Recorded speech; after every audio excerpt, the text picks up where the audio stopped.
Those of you who got an invite, welcome to Nerd Prom. No matter where in the world you are, we're all Nerds! International. With the hyphen.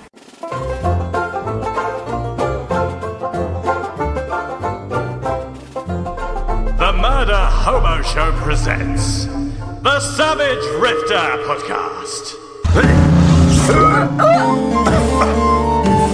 Oh, where are we? Oh my god, there's a robot! What? Run away! I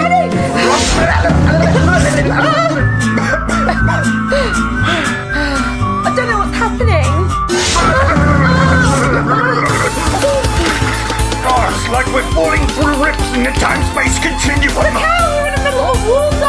There's only one way through this. Are you with me? Yeah. We must fight.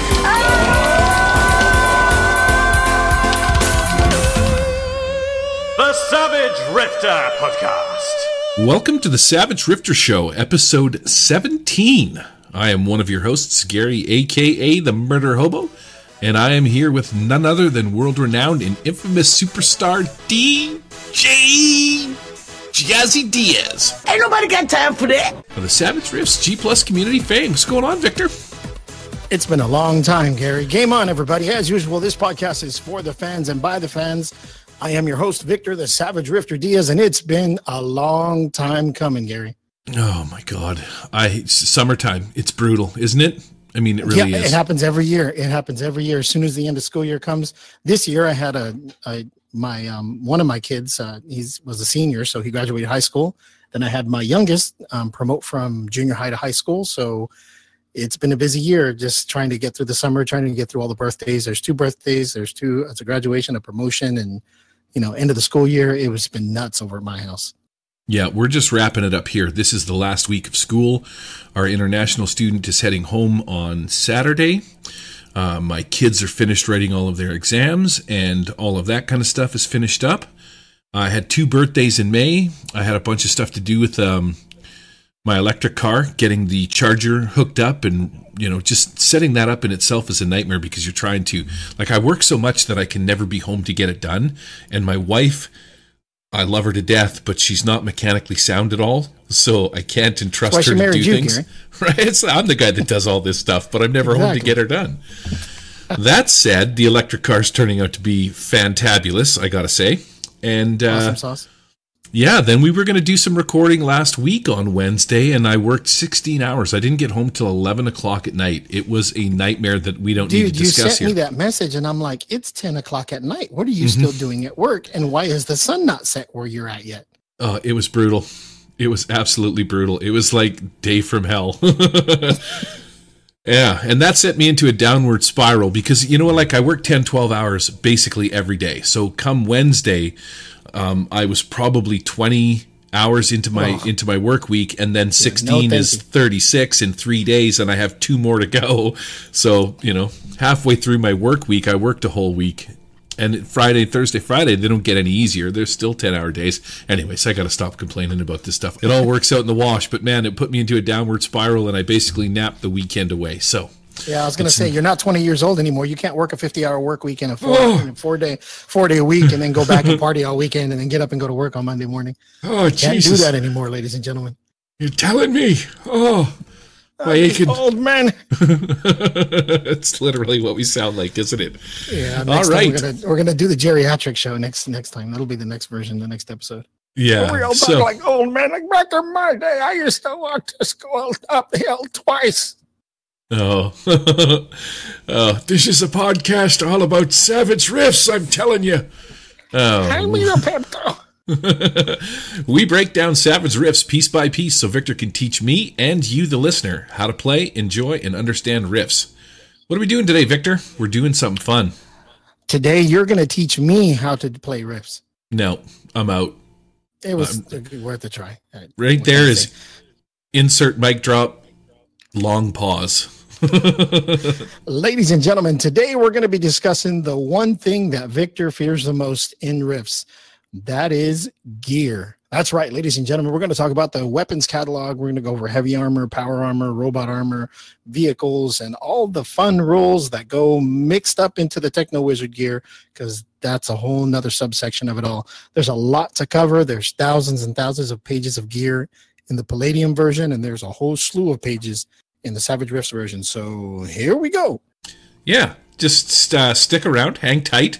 We're going to talk about some things, and you can listen to me and Victor fumble our way through and get all these things wrong. So, yeah. Let's hit and please, if we get them wrong, and we know we have the haters out there, you know who you are, go ahead and hit us up on the G Plus page, send us some emails, look us up on Discord. You guys know how to get a hold of us by now. This is our 17th show. If you don't know, we'll drop some credits and some links and other stuff at the end of the show. But please, if you guys have any questions, corrections, or otherwise, we are learning this just as much as you are. So we'd be happy to hear from all the fans as usual. I just want to know if there's a way that I can actually take like virtual mail, and what would be cool if somebody made an app where you could take mail that you didn't like, that you got from angry listeners, and crinkle it up and throw it in the wastebasket. That's the only crappy part about virtual, like about email. You can't crinkle it up and throw it away. You want a virtual crinkler up or throw her away, or something. Virtual wastebasket. that could be your retirement. You know, you could work on that in your retirement there, Gary, in a few years. All right. Let's get over to the riffs, see what's new in the community. Hey there, Mr. Suit-wearing guy. Yes, that's me. Don't I know you from someplace before? Yeah, I do know you. What's new with you, man? Well, I suppose I can tell you what's new. From the Rifts. All right, ladies and gentlemen, as you know, the Google Plus page has been blowing up lately. We've been talking about 627 people. Honestly, Gary, I don't know what to say. Thank you is probably not enough, but it is absolutely wicked. I'm totally stoked to the fact that, you know, in the last couple of months, we've had more and more people come on. I've said it 101 times, but I kid you not. Every day I have someone asking to get into this giant rigmarole of a public forum that we use called Google Plus's Savage Rifts page. And one of the things that we've been talking about on the Savage Rifts page, and I know it's been on everybody's mind lately, the character catalog. So everybody knows, I'm telling you right now, yes, I have extended it to the end of July because I've been hit like in the last couple of weeks with a slew of just different characters from all over the place. They're getting emailed to me. They're getting posted in the communities. People are hitting me up on Hangouts. So if you want to get in on this, the character catalog will be assembled and closed at the end of July. And then hopefully by August, I'll be able to put it all together and have, I'm thinking maybe 40 plus characters that are in there created by tens and teens and 20s, different people, different writers from the actual Google Plus community. And I am so stoked about it only because it's coming from the fans. These are the things that I wished I could have done when I was a kid, when we were playing games. I always thought to myself, I wonder what everyone else has on their table. What ideas do these other GMs have? I want to be able to use them. I wish we could all get together and there was this thing that we could all talk with each other and we could play games and share all of our characters and worlds and campaigns all over the place. Well, poof, 30 years later, here we are with the internet and this wonderful thing called Google Plus. Thank you, Google. And we're sharing it. So the end of July, get all your submissions in for the character catalog because that is going to be a pretty good little book. I think everybody's going to really like that. There's some really great entries in there. I know there was something from John Cooper. He had put up a bunch of stuff for it.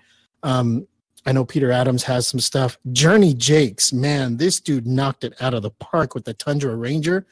Absolutely loving that one. If you haven't seen it, go check out Character Showcase section of the Savage Rifts Google Plus page. And if you're not a part of the Google Plus page, hit me up. I am the moderator for the Savage Rifts. I created the community for the community so we could all get together and share all of our stuff. And it's been absolutely bonkers. But thank you so much to everybody who's put in for the character catalog. And we will see about getting that put together hopefully by the end of this third quarter of this year. So August, September sometime. I checked out the Tundra Ranger. Yeah, isn't that awesome, dude? Love that freaking picture. I love the girl in the front with the Canadian shield, and then it was that a bear in the background, I think it was. Yeah. You didn't see past some things. Yeah, there was a pair of boulders, keeping you from that view. Anyway, so yeah, if you guys haven't already put your stuff together, submit it. I'm totally stoked, totally looking forward to not only getting that put together and on to the next project, but I'm totally stoked to use those characters and some of those PCs in some of my games as a player and as some NPCs in the game. I know my home group here wants to get started in playing some Savage Rifts again in the near future, so I think we're going to be starting up that as soon as we finish this next campaign, or maybe in lieu of. There's a bunch of games that are being offered to me at this time here, so I got to pick and choose, and I think I'm going to stick with Savage Rifts. It's been a lot of fun. But moving on to the next subject in the what's happening in the community. If you guys have been reading the Google Plus community, you guys would know that I posted something about advancing the timeline for Rifts 100 years in the future. So what if we all created as a community the possibility that something changes, or, you know, all the things that happen, all the wars that are going on right now in the Rifts timeline, what's going to happen 100 years from now? Are the Splugorth going to invade and take over? Does the coalition states, you know, fall? Does Emperor Prosek and his family get killed? Do the Zydekiks just wipe us all out? Do the demon wars continue on for 100 years? Whatever happened to the Brass City? All that other fun stuff. We want to put together a book, or at least I want to put together a book. And that was some of the things that I've been talking about just with a couple of people here that I've been talking with recently. You know, all these different questions like, what if we did this? What if we did that? Because right now the Rifts timeline has only gone forward maybe 20 years or so from the Tommorow Legion guide. If you look at all the Palladium books and you compare those, it hasn't gone too far in the future. So there's a lot of opportunity for us to mess with. I know Peter Adams has been talking about the Four Horsemen of Apocalypse and his campaign that he's been playing with recently. That has been absolutely spectacular. Been lots of fun reading all those notes and all the stuff that he's been posting for them. So I'm looking forward to seeing what ideas he comes up with to see if the Four Horsemen actually win, you know, the big giant war that they're on the planet, or do they get destroyed and banished for a while? Because you can never kill the Four Horsemen. What happens to the Federation of Magic? Did Erin Tarn and her friends, like, you know, rift away, or did they still alive? What about the Tommorow Legion? Maybe the Tommorow Legion isn't even here 100 years from now.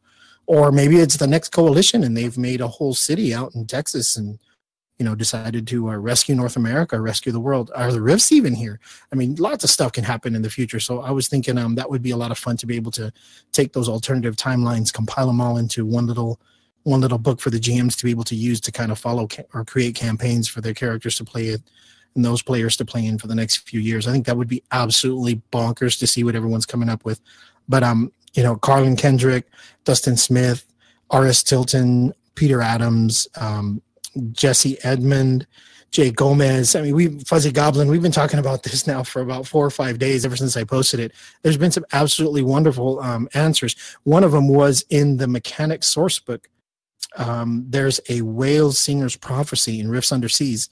And there's also a few Gracier prophecies. Sean Masters was actually the one who was bringing that up. And Peter and Adams and I kind of went back and forth a little bit talking about the Whale Singers, and totally forgot that was even there and all those prophecies that come with it. So take a look at it. Go check out the Google Plus page if you haven't seen it already. I think it's going to be an absolutely wonderful piece of fiction that we can write for the upcoming campaigns, you know, keeping all the storylines that we have going in mind. And there's a lot of them. As everybody started, you know, talking about it a little bit at a time, we were talking about Archie and the Sumerian nations, NGR, the Vampire Kingdoms, the Elder Gods, the New West, Free Quebec, Germany and the Gargoyle Kingdom, the Zydekiks invasion, you know, the Demon Wars, they continue on, all that stuff. It's just absolutely wonderful topics to be able to talk about. So I think it's going to be a fun book. Really looking forward to it.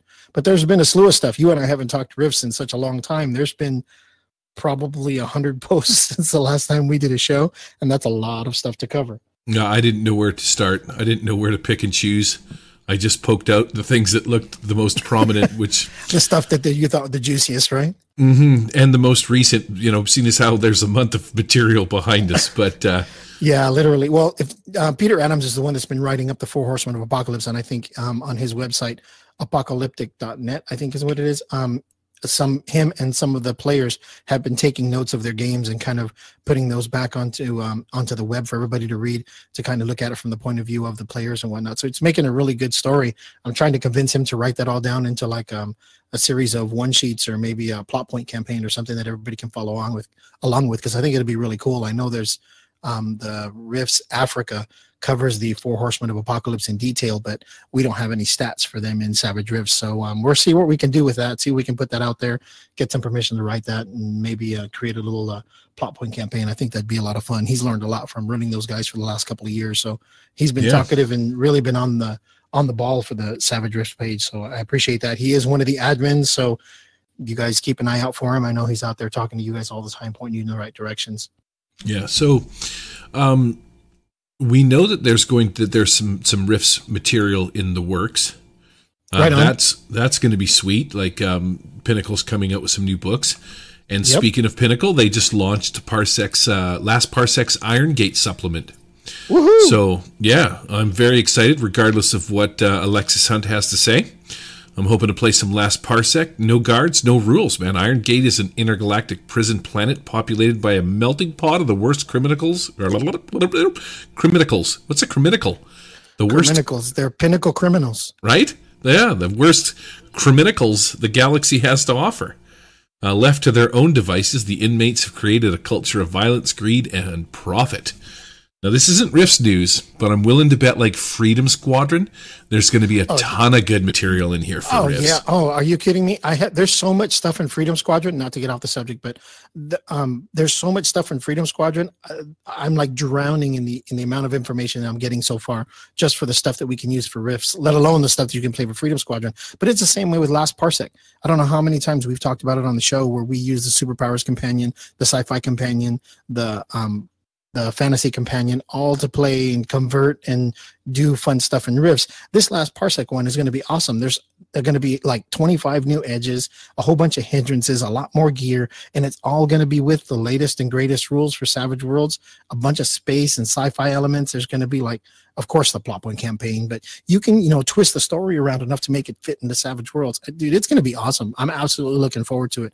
Next to the 3 books for Rifts, the Last Parsec is probably the Iron Gate is probably my next up-and-coming big, Kickstarter I really want to get into. I want to get the books. I want to get started on playing a game in it. It's going to be a lot of fun. I spent way too much money today on the Last Parsec. I think I was... You went in deep, huh? The special edition, there was 40 of them or something. And I think there was 4 left. You didn't. Yeah, there was 4 left when I pulled the trigger on that one, so...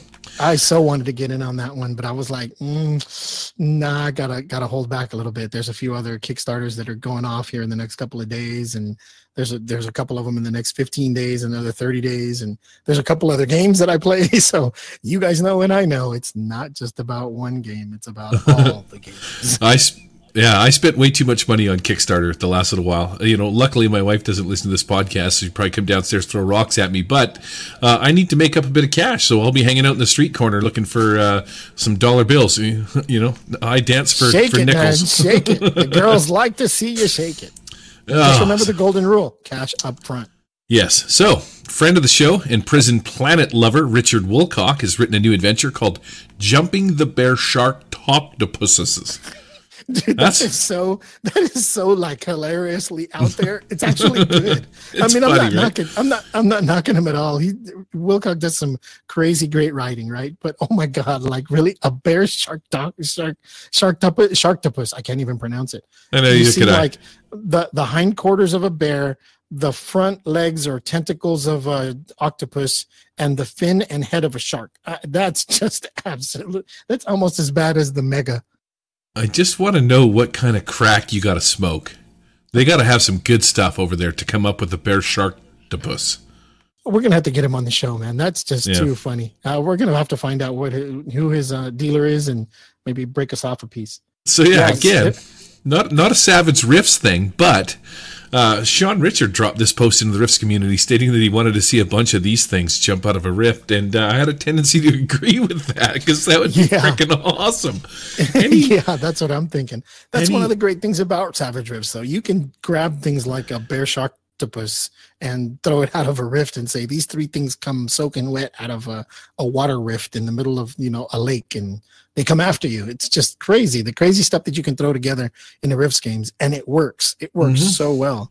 So if you guys haven't done it yet, check out the Google Plus page. There's more and more stuff going on every day. Speaking of more and more stuff, there's a Savage Nightbane conversion that Rob Towell put together. Now, if you guys don't know who Rob Towell is, Rob Towell's been putting stuff together not only on the Google Plus page, but just in general. One of the great writers, great producers of a lot of different games. Really like a lot of the stuff that he does.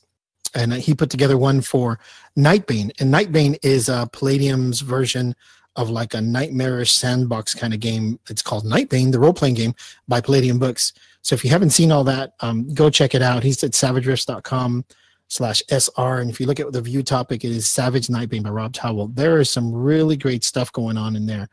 The campaign features players in a world filled with supernatural horrors years after a secret invasion of ancient godlike sorcerers have invaded and taken over the world without mankind in general knowing.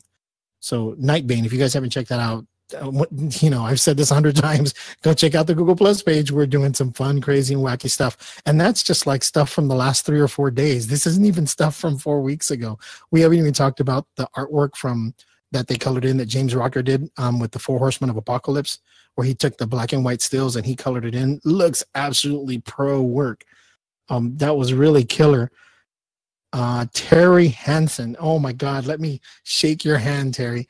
He posted this one color print by the print was drawn by Frank Capullo, and forgive me if I butcher that name, but it is a shark with torpedoes on the side and a gun platform on its where its dorsal fin would be, and on the gun platform is a T-Rex, and on the T-Rex is this white big muscle dude with a staff. He has like a purple mohawk, and the staff is like the head with horns of a demon on it.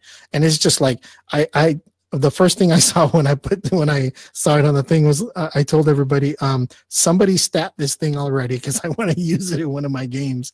It is absolutely hilarious. It's almost as good as the bear sharktopus. I mean, this thing was nuts. See, I'm piecing those together. So the bear sharktopuses are this guy's minion. He creates them, sends them through the rifts as like, they're his warriors that he sends through first, and then he's the big bad that rolls up in there and just takes care of business. Somebody stat that thing up, man. Stat it all up and put it in the rifts. I think it would be hysterical to play with that. Yeah, it's freaking awesome, dude. It's just crazy. I've seen the image and screw Terry Hansen. That guy's a jerk. Just saying. Yeah, that's pretty sick. There's some really cool stuff. If you go on a few weeks later, about 4 weeks later, Riley G Plus has a submission. Actually, it's John Cooper. He's been putting up a lot of the characters for the character catalog. So he has one called Rain, another one called Ryan. There's another one called T, quote unquote. Then there's Tintin. These are just some awesome characters that he's put together for the catalog. Just really great Google Docs. He's followed all the formats. He's got some art in there. He's answered all the questions. Absolutely loving the details. Keep doing what you're doing, John. I want to see more work from you. You got another 6 weeks to be able to put something together. So keep, send them in, post them up for everybody to see. If you guys aren't stealing this stuff for your games, you're missing out. There's some really good stuff out there. Oh, on a side note, Tabletop Simulator is on sale for $10. Mm-hmm. Yes, it is. I fired that sucker up today. Yep, Tabletop Simulator. If you haven't picked it up, it is a 3D tabletop that you can play over a network multiplayer with like 8 to 10 people, 3D models, dungeons, ships. Gary, you can tell them all about it, but I know somebody in the Google Plus page has been putting together a really wicked set for not only Index Card Role-Playing Game, but for Savage Rifts too. Yeah, my buddy Mike Herrick, he's starting a game on every second Friday. I was there last week. What day is it today, man? I don't even know because they're just blending together. It's Wednesday. Yeah, so Friday last week, he threw together a Savage Drifts. Here it is right here. Stuart Michael Herrick is my buddy. I met Stuart when I was playing some... I don't know if he came out for the Savage Rifts campaign or for the Deadlands campaign, but a couple years now. And he showed up at my local gaming store here in Nerd Haven. Came out from a city about 45 minutes away. And me and Michael played, man, I don't know, for 6 months to a year almost at the store every Sunday. But he started the campaign online, so he's building things inside of inside of Tabletop Simulator for Rifts. So he's got a table that he's thrown up there with a bunch of information and characters and stuff like that. I'm gonna hop on and start helping him out with some of that stuff. So Yeah, for those of you that don't play on Tabletop Simulator or don't know what it is, when Gary says that he's built a table, what he's done is in Tabletop Simulator, there is a virtual table, and on that table you can bring in models, maps, pictures, paper models. There's some actual 3D models that move and have some effects with them, like running, jumping, dying, that kind of stuff. Well, when you create a table, quote unquote, in Tabletop Simulator, all of the assets, which are all of the art and all of the 3D models and the maps and the predetermined dungeons and scenarios and everything that you've generated for that table, all of those assets are available for you in these little boxes and bags that hold all these models. It's as if it was a virtual you and you had a couple of bags, dice bags and small boxes, and you would pull out of those boxes miniatures and maps and dice and other markers for you to use for the other players to play with in a virtual world. Absolutely awesome piece of software. Really light on the resources. You don't need a super heavy computer to use it. Most folks nowadays can play it with even just the bare minimum specs, but try it out if you haven't checked it out. Check out the Steam community or look at your Steam catalog for TTS, which is Tabletop Simulator, or just look it up on the internet. You can get your own license that way. Right now it's $10. It's normally $20. Trust me, well worth your money. I've played hundreds of games, war games, board games, card games, role-playing games on them already. Absolutely in love with the system. So go check that out. I don't know how many tables there are inside the workshop, but yeah, like you're saying, thousands. There's board games that you can play, card games. You can play poker, chess, parcheesi, backgammon, and then you can play all sorts of other things like what's the humanity Warhammer one? 40K. Cards Against Humanity. Yeah, you could play that on there. Exploding Kittens. Mm-hmm. You can play Parcheesi, Monopoly, Sorry. You can play regular like Poker Night. You can play like Magic. I think you can play Magic the Gathering. There's a few other card games. Hero Quest. If you guys remember Hero Quest in the old days, the little like dungeon board game, they have the Hero Quest and all the models that go with it, the 3D models. You can play with like 4 buddies from across the world, and they could all get in at the same time, just like we do with role-playing games, only it's like 3D. Absolutely awesome. I think we're gushing already, Gary, about that. I found some sexy ladies, some sexy lady models in one of the... so anyways, what's going on with Sean Masters? Sean Masters, yeah, good question. I haven't heard much from the podcast that he's been doing lately. I know he had asked me and a couple of other guys from in the industry, Sean Patrick Fannin and a few other of the Palladium guys, to get together to talk about a really big podcast that he's going to be doing and having us do voices for some of the characters that we're going to be playing in there. So I haven't really heard a lot from him recently, but I'm sure he's been really busy trying to get that all together. So Sean, if you haven't, when you hear this podcast, give us a call, give us a holler, let us know how it's going, give us an update, if anything. Let us know when the next one's going to come out and what we need to do and how that's going to happen. Also, not only Sean Masters, but El Dorado Radio Broadcast. If you guys haven't checked this out, it's kind of like a counter broadcast to the Sean Masters. What's his podcast called? The Hope. Yeah, the Voice of Hope. The Voice of Hope. Yeah, the Voice of Hope. It's kind of like a coalition counter broadcast, like 2 different broadcasters going back and forth. So El Dorado Radio Broadcast is putting that on, and I think it's really cool what they're up to. So if you guys are listening, give us a call, give us an update, send us something into the old mailbox there. We'd love to hear from either one of you guys to see what's new and what's been going on. Give us a shizzle, yo. Whatever that means. Be sure to check out the Wild Eye Podcast, a Savage Worlds podcast, where we did an actual play set in riffs. It's really kind of, it went off the rails, Victor. It was crazy. I didn't know it was happening half the time. But still, super fun. I got to roll some badass dice. In fact, I think my arm is still sore from lifting them all up.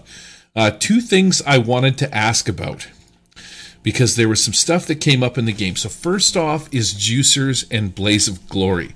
I got a little confused with this because Blaze of Glory is an edge that you can take, but it's also a mechanic that Juicers get, now that I remember it. And I was going to ask you about how the actual mechanic works. So you can take an edge to take it from a D8 to a D10. So you would roll a D10 all the time, or you roll against a D10. I should have looked this up before I came on here, but you know what? I'm so pro, I have you here. Lucky you. Yeah. So Blaze of Glory, and what it is it's one of the setting rules. And whenever you declare a blaze of glory, it's a pause in the action. And this is where the player and the game master, they negotiate what the end goal is for the character. Now, a blaze of glory is usually what happens at the end of a character's life, particularly a juicer. This is a juicer edge. So any and all benefits of the attacks that trigger a blaze of glory are completely negated. So this includes being shaken. So once you get the blaze of glory, once you've declared blaze of glory, it doesn't matter how many bullets, how many grenades, you're going to walk through it, but you're going to die. It's guaranteed. So how it all works is we'll start with the juicer first before we go there, because it's going to be pretty critical on how we do this. So in a standard campaign, a juicer's burn begins at the score of 8. At the start of each session, this means before you even start the game for the night, the player who's playing a juicer, or all the players playing juicers, will roll their burn die, which is usually a D10. You make the roll, and if the roll is equal to or greater than the juicer's current burn score, which should be 8, you reduce the burn point by 1, or he dies. Yes, ladies and gentlemen, you heard that right. Whenever you go out in a blaze of glory as a juicer, you will determine that at the beginning of every game session. You roll a D10, or whatever your burn die can be, because it can vary. Edges change that a little bit. You roll your D10, and if you're just starting out with a new juicer, you want to roll an 8 or less. If you roll an 8 or less, you subtract 1 from your burn score, and you make it a 7, and then you can continue playing that night. If you decide to either you rolled higher than your burn score, or you decide to go out in a blaze of glory, you can choose not to spend the burn, to spend the burn and just go ahead and die in a giant blaze of glory. Now, blaze of glory doesn't mean you explode in a big old supernova. What it means is you and the GM come up with a mutual understanding during a combat or during a specific scene where that character, he will die. He will go out in a blaze of glory, taking a whole bunch of enemies with him, or rescuing the little girl, saving the princess, whatever the storyline invokes at that particular time. So it's really, really important to be able to make that roll at the beginning of the session, because that's going to determine whether or not that juicer is going to live or die for that session or not. And it was really great because we played an entire 10, 11 session campaign for almost a year. We got together once a month, and yours and my friend Frank Turfler was actually playing a juicer, and he got his score down. He got his score down to I think 3 or something. He got it down really low, and he's like, no matter what I roll, I'm not gonna make the next roll. I don't have enough burn left. He kept rolling under his die. It was incredible. It was a really long life for a juicer, because they live really short lives, always on the edge, always juiced up, so to speak. So yeah, in the end, he ended up saying, hey, in this game, I'm going to die. What do you have planned? Or, I said, well, this is what's going on. This is the giant big bad end guy. This is what's going to happen. He's like, oh, yeah, I want to do this. And let's see if we can take him out and, with a grenade blast or something close up, or a bomb or something. So, okay, sure enough, we got to the end of the game, and he was playing it up really big time. So it worked out really, really well for him to be able to use his blaze of glory right there in that last session, when he had gotten, literally there was no way he would survive one more game, because he was just going to burn out anyways. And he knew, he could feel it. And I was giving hints, and he was giving hints that, oh, my shoulder hurts, or I can feel it in my heart, in my bones. I'm not going to live very much longer. And this is what happens when you live on the edge, and all this other stuff. It was really great role playing. I absolutely love that game. I can't wait to get back into Savage Rifts. But anyways, blaze of glory, that's how it works. Now, there are some edges that allow you to increase your burn die, or I think reduce your burn die, depending on what they are, and you get other bonuses. So check out the rule book for Savage Rifts and check out those edges, because that's going to make a big difference on what the blaze of glory is going to be. Yeah. So I think that my confusion lied in a couple of different things. So the burn is the part that you were just describing, where the juicer's burn begins at 8, you roll a Correct. 10. If you roll 8 or over, you notch it down to 7, and you do that at the beginning of every session. Every game session, that's right. Yeah. Burning bright is a separate sort of rules. It's an ability. It's an ability, right? You have 2 abilities as a juicer: the burn, which is that die and the number 8 stat. And then you have burning bright, Now, Burning Bright is a little different. Burning Bright allows you to spend your burn points. That's what the burn stat is. Burn points is what I call them. It allows you to spend those burn points. Whenever you spend those burn points, you can take your burn die, which is a D10, and add it to any trait or damage roll. And yes, it can ace. Yeah, okay, so here's my question. If I do Burning Bright and spend it so that I can do the D10, do I get the burn roll where I got to beat 8 or above, or does it just automatically come off? I don't understand the question. Rephrase that again? Okay, let me rephrase it then. Juicer's burn begins at 8. At the start of each session, you got to get 8, or you roll the dice 8 or higher, and it goes to 7, right? Yeah. Here's my question. Burning Bright allows you to roll, to spend one of those 8 juicer burn points. So okay, I get the question. So at the beginning of the first game with your juicer, your burn stat was 8. You rolled, and it goes down to 7, right? Mm-hmm. On a D10, and it goes to 7. Now, while you're in the game, a couple of hours later, you get into this big combat, and you're like, damn it, we're just not doing enough damage. I need more hit. I need more spend. I'm going to hit the burn button, and I'm going to burn one. I'm going to use one of my burn points. So you reduce your burn points to 6, and you get a D10 to add to your trait or damage roll. You don't have to roll anything. You don't have to roll to beat the target or anything. Yeah. Whenever you spend a burn point, you get an extra die roll to your trait. So if your trait was strength, say you're doing a melee attack, your trait was strength, and you got, D12, well, you're going to get a D10, and you're going to roll those both together to do a strength check or a damage roll or whatever that may be, and they can ace just like any other roll. Yeah, okay. That's what I was getting at. Yeah, so there is like no free roll. Die. Yeah, the only roll that you're doing is you're adding that D10 to whatever trait or damage roll you're doing. It's an additional die in the die roll because you don't roll enough dice already. Yeah, I got you. So the burn and Burning Bright are sort of two sections that aren't Blaze of Glory, which is the setting rule.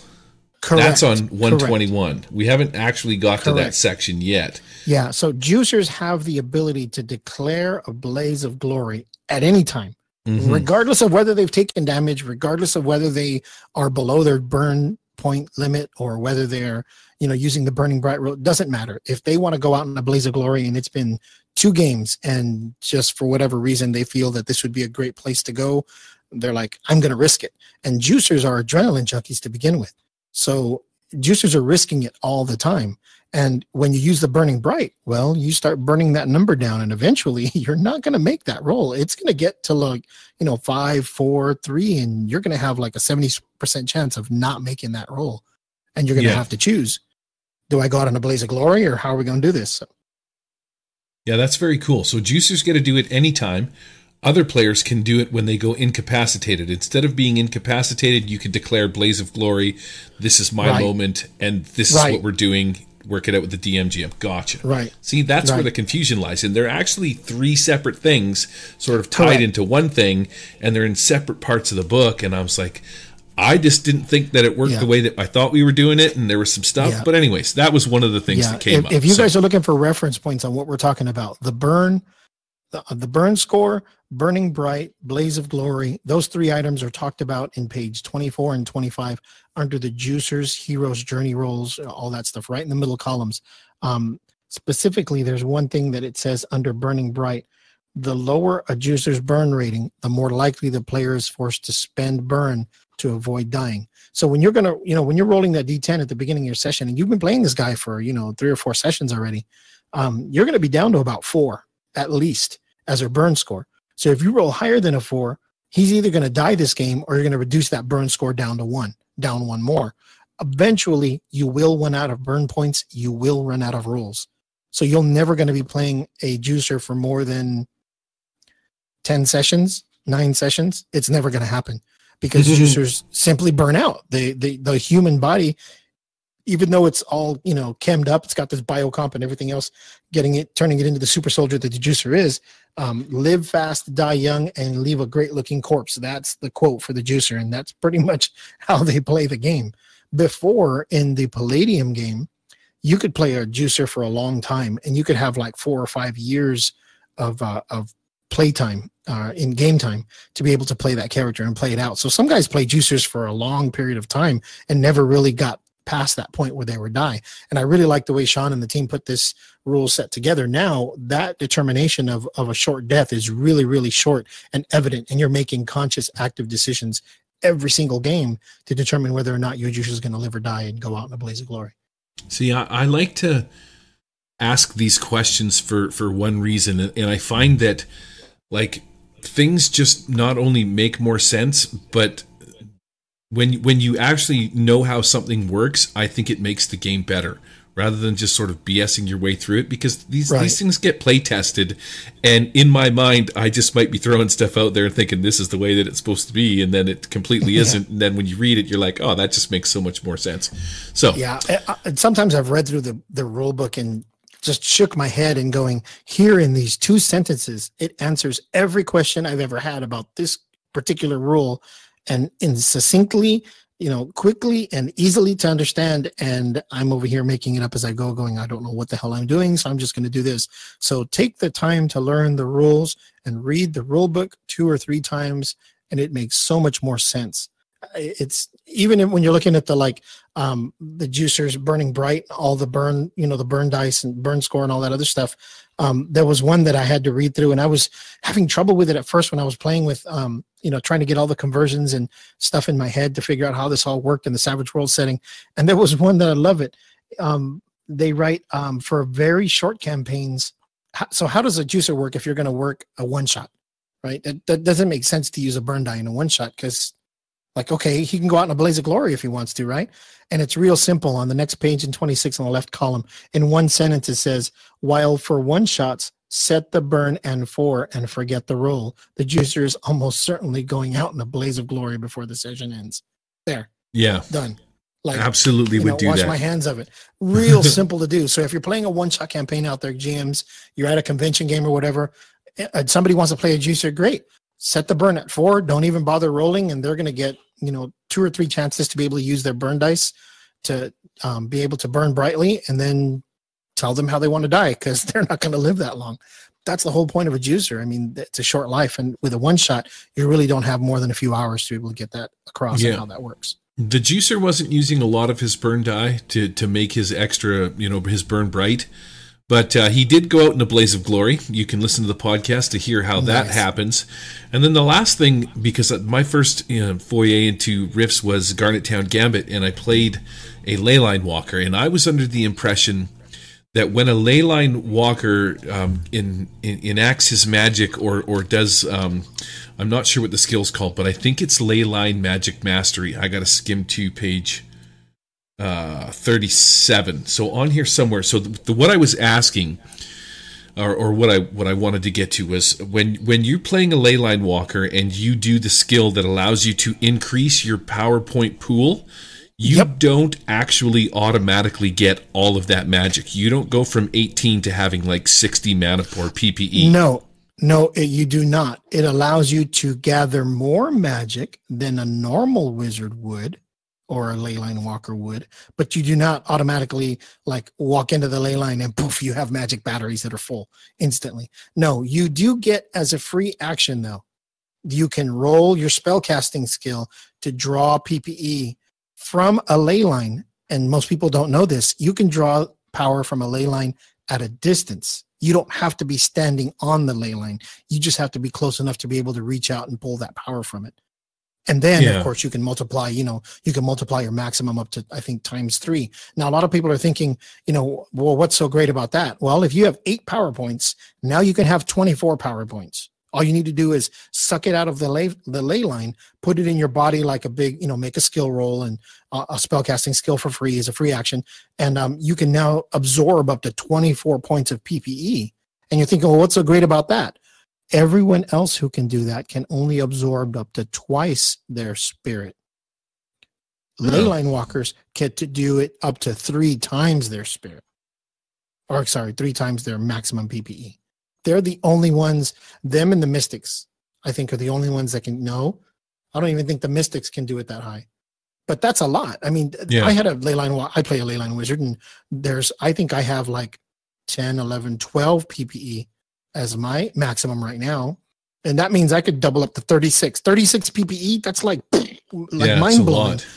God, I could sit there and like nuke things forever because most spells only take, 2, 3, 4, maybe 5 points of PPE. Really powerful ones might take up a little more, but you start out with they start out with 5 powers and 15 PPE anyways. Mhm. So most leyline walkers are going to get 45 PPE when they're near a leyline. Yeah. That's a lot. So they don't actually get the 45 PPE. You would remain at 15, Right. but your You get maximum a becomes free action. 45. Correct. Yeah. Your maximum becomes 45 temporarily. Yeah. You get a free action, so you make a spell casting roll, and then I forget what that is. However high you roll, you get a certain number of PPE points for that roll, and then your battery gets charged up. So say if you rolled high enough to get 5 PPE, instead of 15 PPE, well now you have 20. And your limit is 45. So now you cast a few spells and you're back down to 12 PPE now. Well, every time they're within range, they can make a free action. So it's my turn again. So I get a free action, get my spellcasting skill, and I absorbed, 12 PPE. So now I have 24 PPE. And it's like a virtual battery. Like you could sling lightning all day long because you're standing on or near a ley line, just absorbing up all that free magic power. So It's pretty sick. Yeah, this ley line, it must be a skill somewhere else because ley line magic mastery just basically says, as a free action, you can roll your spellcasting skill to draw PPE from a line at a distance of spirit times 3, and they multiply their current maximum PPE by 3 while at that distance or closer. But I thought that there was a way that you could increase, like you can siphon, but I don't see where it's written in here. Yeah, like how many points can you siphon? You have to go check under ley lines, page 119. Okay. And it says if a caster is within her spirit times 2 in game inches of a ley line, she or he may take an action to roll an arcane skill. So first of all, a regular caster has to be within their spirit score times 2 of a ley line. And a regular caster has to take an action to roll the arcane skill to see how many PPE points she can draw and add to her pool. That's a regular caster. A leyline walker has to be within 3 times his spirit of a leyline and gets a free action to roll arcane skill up to 3 times the levels of his spirit versus times 2 like a normal caster. So say a normal caster would get 10 PPE points. If you're near a leyline, you can double that and you can carry up to 20. Well, a leyline wizard starts with 15 PPE, and on a leyline or near a leyline, he can do up to 45. Significant power difference between the amount of power points you get as a caster and the amount of power points you get as a leyline walker. That is huge. It's almost 2.5 times the amount of points you can carry. And that's at starting levels. God forbid you get into the legendary version and you've got 100 power points sitting there like lightning bolt, lightning bolt, lightning bolt, fireball, lightning bolt, lightning. It's just stupid. It gets kind of crazy at those levels. Yeah, and the other thing that because it's so ingrained when you play Savage Worlds that you can take multiple actions, just not the same action. But it's not like that in Rifts. You could literally cast 3 spells. You just take the -2, -4 penalty for multi-action. Yeah. You can put up, Armor of Ithan spell, cast a lightning bolt, cast a fireball. And when you get up into those higher levels, -2 ain't anything. It doesn't even bother you anymore. Yeah, it's too funny. What a great game, man. It was so fun to play. And even though those things were off, we didn't care. Just take all the maximum spell points and have at her. That's really what it boiled down to. Yeah. So yeah, awesome. we played some Savage Rifts on Sunday this week, I think, and it was a lot of fun. Even though things got crazy and some dudes' heads were being barbecued, and it happens. Yeah, no. Take a listen. Wild Eye Podcast is super funny. That said, let's get over to the Nexus points. I don't know how much time we're going to have on this, man. We have been rambling, buddy. It's 48 minutes into this bad boy, and we haven't even got out of the news section. That's how far behind we were. Yeah, exactly. I don't know what we should do. Do you think we should just call it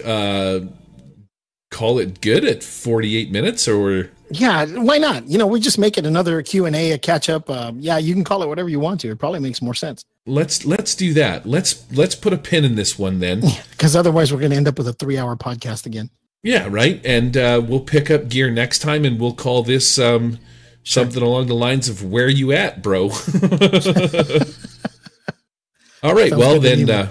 That said, we're skipping the Nexus point, and we're not going to do gear this time. Let's get over into the fray and rock it out of here. So. Whoa, bloody hell. Oh man, I love this guy. Do we have to go yet? Yes? Oh, please. Of course we do. We've got work to do. Please can we stay just a little bit longer? Stop it, Jeffrey. Right, come on back through the rift there. Fine. Anyhow. Well, the sweet sound of that rift opening means it's time to pack up and portal out. Take us out with some contact info, Dog Boy Jenkins. This is Dog Boy Jenkins. Where's my stick? Ladies and gentlemen, you can reach us at murderhoboshow@gmail.com or get us on Twitter if you can keep it under 140 characters at Murder Hobo Show. Or, of course, over on the Google Plus page, Murder Hobo Show under the Nerds International banner. Or you can reach out to myself directly at the Google Plus Savage Rifts page, where the community is always active, alive, and kicking. They remind me every day how much they're kicking. You should hear my phone just binging all the time of new posts. It's binging? Is it Bing Microsoft? Yeah, How dare you? No, I use the notification sound of the Mario coin. Whenever you jump up and you hit a coin in Mario, you know that bing sound? Yeah. Nice. Going off that one's going off all the time. People are looking at me like, you playing games over there? I'm like, nope, shut up. When your phone rings, does it go doot, doot, doot, doot, doot, doot? Yeah, it does the whole thing. Yeah, it does that. It's pretty cool. Be sure to swing by the Murder Hobo Show on Podbean and check out the show notes for some cool links to creative people, places, and things. Don't forget to catch our other podcast, Threats, Treats, and Timers, where we talk about mine and your favorite, Gary, index card role-playing game. Mm-hmm. It is my favorite. Tune in next time. We'll have another action-packed show. Even though this one wasn't action-packed, it was just more of a catch-up, what were we doing kind of a deal. And we're going to be tackling more in the character section of the Player's Guide. We'll get to gear next week, because I have a lot of questions about gear. There's a lot of material in this amazing universal I'm going to have setting. to take some good notes, get out the calculator. There's going to be some interesting discussions about gear, particularly mega damage, body armor, power armor, and the difference between power armor and robot armor.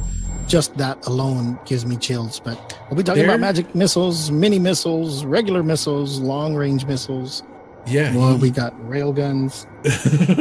I get lost when I hear people talk about things like, you know, the ED5 Plastic Man light security armor, or somebody, you know, anytime I'm playing a game and somebody references like a technical number like the NGEX10, I have no idea what they're talking about. Like, what is this stuff? Some guy had a motorbike or something like that, a hover bike that it was called something, and we showed up in some kind of PPC thing. I didn't know what it was. It's like, I don't know what's going on here. Anyways, you need more game time, Gary. You need more game time. I do. There's too many games that I want to play, and this is get in line. It's ridiculous. All right, adios, amigo. We will catch you next time on Savage Rifter, episode 18 next time. 18, wow. All about the gears.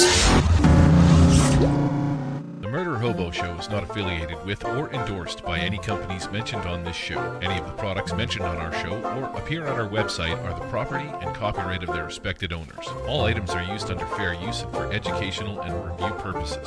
All other items are the intellectual property of the Murder Hobo Show, copyright 2017, all rights reserved.